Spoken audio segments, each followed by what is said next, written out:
Time to put the spotlight then on Vertex Ventures Southeast Asia and India, which has a portfolio that includes a lot of Indian companies, the likes of Licious, Express Bees, as well as First Cry. Joining in right now is Ben Mathias. He's the managing partner at Vertex Ventures, SEA and India, to discuss the fund, the outlook on India, as well as the general startup spectrum. Thank you so much for taking time out and joining us today on Startup Central. Let's begin by just talking about the India outlook, because I understand that Vertex is very bullish on India, and the investment plans for the year ahead as well include a lot more focus on India. So tell us a little bit more about the areas or the kinds of companies that Vertex is closely looking at. Thanks, Avanne. Thanks for inviting me on the show. Yes, you're right. Vertex is extremely bullish on India. We have been bullish on India for the last few years, and we have been steadily investing in early stage ventures in India. And we're doing this out of our Southeast Asia and India fund. We will continue investing at the pace we've been investing in the last few years, primarily in early stage tech focused companies. Okay. So, if you could just walk us through some of the investments that have been made in India. You're saying that they're tech focused. Is there some sort of a criteria that you have, before putting down money into these companies? Yeah, so we generally come in at the early stage, at the Series A stage, and we look at several broad sectors. So the first, of course, is consumer. And here we are investing against the rising consumer spending of the Indian middle class, the spending online. And so companies in this category would include companies like Cuckoo FM, which is India's largest audio entertainment platform, audio podcast platform. Of course, Licious, which is the largest online meat and seafood app. We also were investors in First Cry, which we've exited now. And we continue to look at this sector. The second sector that we look at is enterprise. And companies in this space include companies like CloudCherry, which we sold to Cisco. Also includes companies like Reco, which we sold to Stripe, Flutura, which we just sold to Accenture. And we continue to hold stakes in SignZ and several other enterprise companies. And the third is fintech. Fintech is a sector that we've been active in for several years. And probably the best known in our portfolio in this sector is Kisht. Kisht is an extremely profitable digital lender continuing to grow month on month. So that's our third area of focus. Then I would add digital health is the fourth sector. And companies in this space include Proactive for Her, which is a women's health platform. We're also investors in Kapiva, which is an Ayurvedic products company, and IVF Access. So broadly, four sectors. We generally come into the Series A and get fairly active in our companies and help them grow for the next 4 or 5 years. That's pretty interesting, and it's also backed by Temasek Holdings, that is Vertex Venture Holdings. You've also gone on record to say that you think that the best days for Indian startup ecosystem is ahead of us. Tell us a little bit more about why you think that.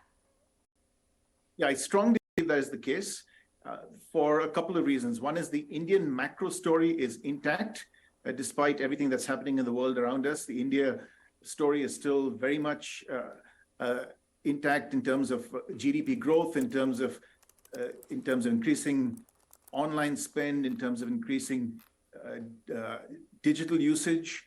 So all those macro factors are very much in place today as much as they were last year and the year before that.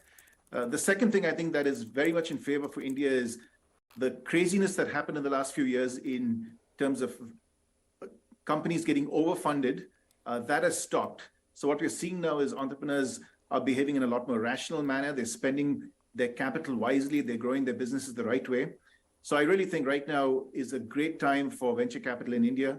We can get in at reasonable valuations. We can back entrepreneurs who are very sensible, who want to build businesses for the long term.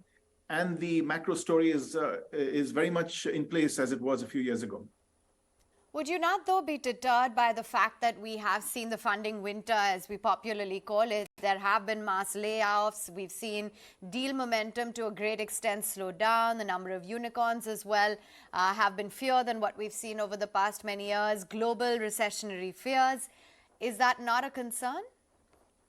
I don't really call it a funding winter, Avanne. I call it a funding rightsizing. what happened in 2021, 2022 was there was way too much funding, and a lot of companies that did not deserve to raise that kind of money ended up getting this money almost thrown at them. I've seen founders who set off to raise $10 million and instead had investors coming and telling them, why do you want 10 million? Take 100 million. And of course, the founders will trust the investors. If somebody offers you $100 million, you take it. And then the next thing the investor will do is say, I've given you $100 million, now go spend it. Don't worry about your burn, just go and grow your top line. So what we're seeing today is actually sensible valuations, sensible funding rounds, and entrepreneurs building businesses the right way. So I don't call it the funding winter.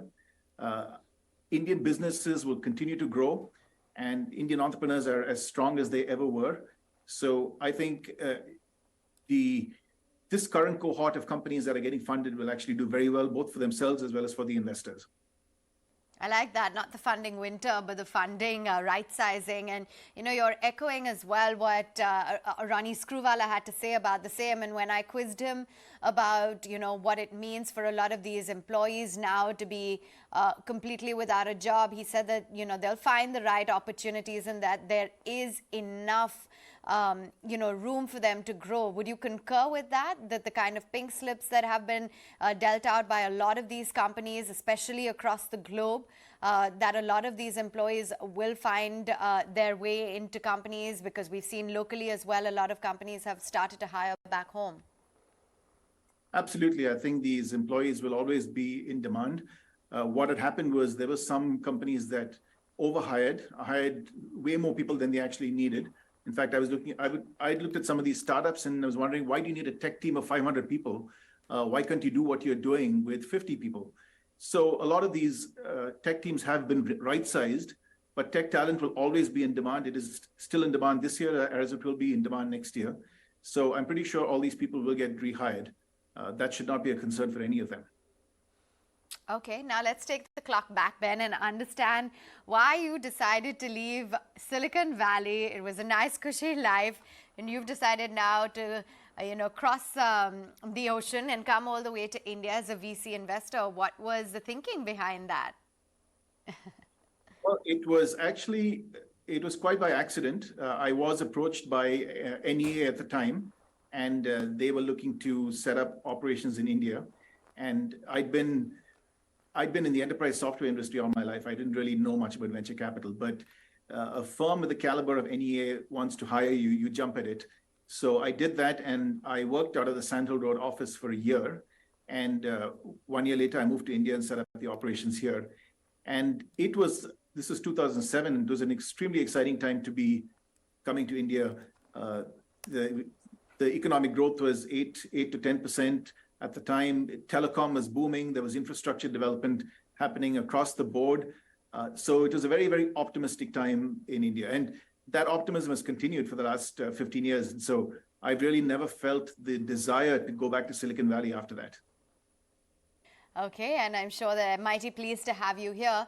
And I'm curious to get in your thoughts on some of the listed companies within the fintech space, because it's been a roller coaster ride, to say the least. A lot of them did have a lot of hype when they first listed, and then maybe the reality, they came crash landing. And now a lot of focus on profitability, beefing up their growth, really putting things right-sizing, as you put it, into place is now what we're seeing taking place. What has been your opinion of some of these listed fintech companies? Well, I think we need to also explain what we mean by fintech, because BFSI companies have been getting listed for years and have been doing well in the Indian stock markets.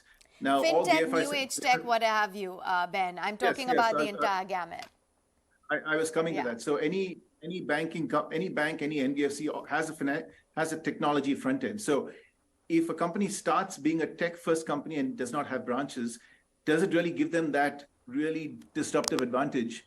And the answer is probably no. It gives them some advantage, but the traditional companies have also caught up in terms of technology. Now, when you go public with certain expectations. The public markets expect you to be profitable, expect you to grow.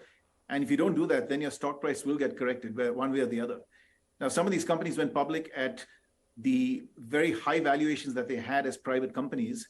And yes, they did list at those valuations, but a correction was bound to happen. And I think a lot of people called it out, and that's what happened. So it's not surprising to anybody. Now, D2C, you've spoken about that as one of the big trends in India. How do you see us compared to other D2C brands across the globe? How much of a catch-up play do we have to do? What are the companies back home doing right or wrong? Well, consumer spending in India has been growing quite considerably, and it's the younger generation, the millennial generation, the Gen Zs that are sort of driving what the new brands are going to look like. What we're seeing here is the millennials and the Gen Zs are not buying the brands that their parents and grandparents bought. So that is an opportunity for people to create new brands that they sell primarily digitally. And of course, the way to get these brands popular is through social media like Instagram, TikTok, etc. So a lot of companies, we're seeing a lot of brands getting created that are able to go directly to their consumers online. And I give you an example of one of those is a company called Kapiva, which is an Ayurvedic company. And Ayurveda, as everyone knows, has been around in India for hundreds and hundreds of years. And Ayurvedic products have been used by our grandparents and great-grandparents. But you get a company that's coming in a sector that's been around for so long and building a brand that is targeted to 20-year-olds, 20 and 30-year-olds, and doing very well. And what does it take to do that? What it takes is to get the right messaging, the right sort of image, the right way to explain it to people at that age group so it's appealing to them. And so we do see a lot of D2C brands getting created in the country over the next 5-10 years. And they will be brands that will be sold to the local population, so they don't need to compete globally. Now, the global brands will have to catch up if they want to retain their market share. UPI as well, that's really been a game changer, as you said. So walk us through how you've read into some of the UPI-linked companies, the kind of competition, the scaling up that needs to be done, and even initiatives that have been taken by the government in order to ensure ease of transactions. Well, UPI has been a game changer, and what it has done is it has definitely advanced the pace of adoption of all digital platforms. And just 4 or 5 years ago, the primary way of buying online was cash on delivery. Now that caused a whole bunch of problems because cash on delivery inherently gave rise to returns, because you could do an impulse purchase and before it reached your doorstep, you could cancel it. Now, when there's UPI, you've got to pay for it up front, and then the returns have come down. So it has definitely changed the game for e-commerce companies. It's made e-commerce a lot more profitable from a unit economic standpoint because it's minimized the returns and the logistics costs that have been involved in those returns. Okay. What about, digital insurance and how you've looked at the companies really adopting tech and, navigating their way and really capitalizing on tech within this space? Yeah, digital insurance is a space that we have been tracking for a while. We've not made any investments yet, primarily because we found the regulator has not been that forward-thinking in terms of allowing new age companies to get created.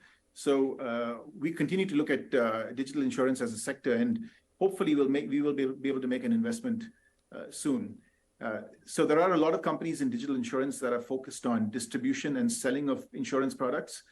What we are looking for are startups that are creating the products themselves. And hopefully we will start seeing a lot of those coming up. We have invested in similar companies outside of India, and we've seen them do very well. So we're hoping that India catches up as well. Ben, leave us with some sort of a checklist when it comes to founders or companies that you guys look at before putting money into, the 3 must-haves. Well, some of the obvious ones are, of course, it has to be, they have to be targeting a large market. And by default, if you're targeting the Indian market, it is a large market.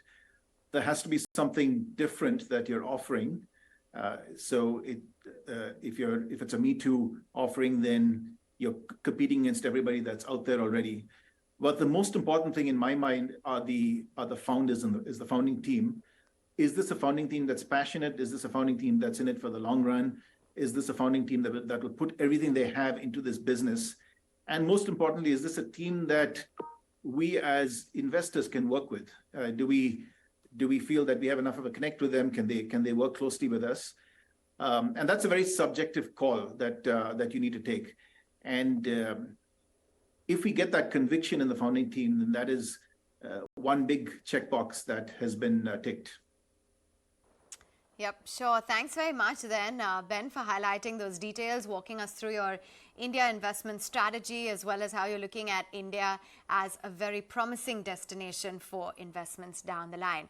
Good to have you on board. Thanks for joining in on Startup Central. Thank you.